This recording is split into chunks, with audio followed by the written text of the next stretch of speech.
boil. State media reports millions of North Koreans are ready to fight.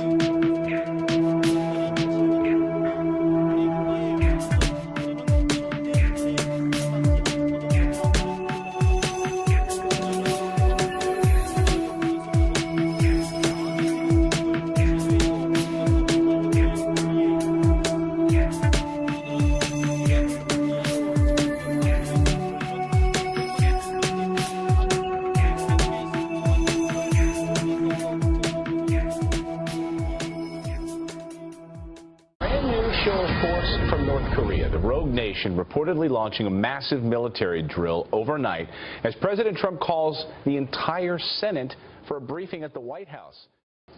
This is a real threat to the world, whether we want to talk about it or not. North Korea is a big world problem, and it's a problem we have to finally solve. People have put blindfolds on for decades, and now it's time to solve the problem.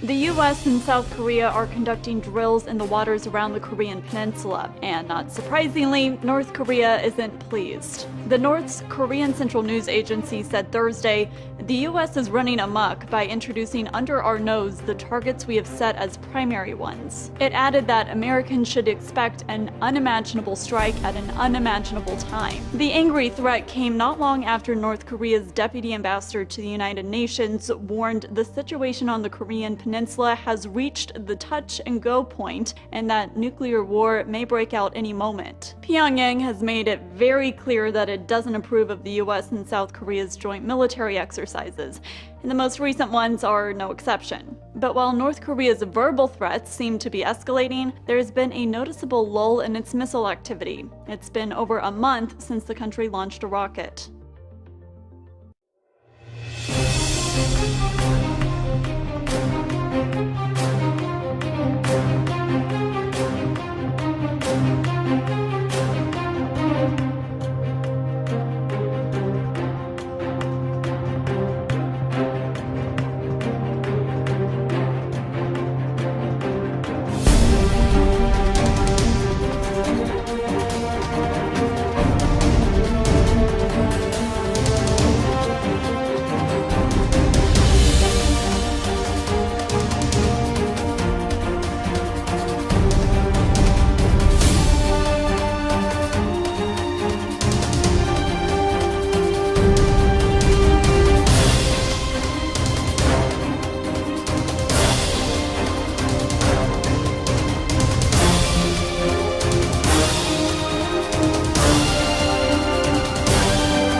A state-run newspaper reported nearly 5 million people volunteered to enlist or re-enlist in the Korean People's Army in the past few days. That report hasn't been verified, so take it with a grain of salt. The Washington Post notes similar claims have coincided with escalating foreign tensions in the past. But even without new or renewed enlistments, North Korea's army is believed to be the fourth largest in the world. It's estimated to have more than 1 million active soldiers, 4 to 5% of the total population of roughly 25 million. The U.S. Department of Defense estimates another 25 to 30% are assigned to a reserve or paramilitary unit. Part of that massive size is due to the fact that North Korean men and women are required to serve in the military. They face longer conscription terms than anywhere else in the world. Draft aside, a massive influx of volunteers would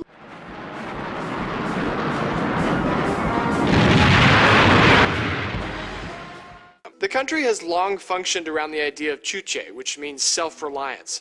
The idea presents the North Korean people as the master of their own fate and the ruling party as the revolutionary tool. In the 1990s, former leader Kim Jong-il pushed a greater emphasis on military-first policy. According to U.S. analysis, that move enshrined the army as the ultimate defender of the country's sovereignty. But that policy led to a massive amount of resources directed to the army at the expense of the North Korean people. Rather than devote resources away from the armed forces after several bad harvests, Kim Jong-il accepted food aid from the international community, but only after somewhere between several 100,000 and 1 million North Koreans died. And now Kim Jong-un, the third leader in the Kim family regime, has elevated the nation's nuclear program and economic development as top priorities, despite warnings the country could face a food shortage. In July, the United Nations warned recent droughts could cause food insecurity in North Korea, and there are reports that even the military is struggling to feed its soldiers. But despite North Korea's goal of self-reliance and a focus on its military prowess, its leadership might again turn to diplomacy rather than war. U.S. Secretary of State Rex Tillerson said Saturday the U.S. had direct lines of communication to Pyongyang. Whether or not North Korean officials are also going to use those lines, Tillerson didn't say.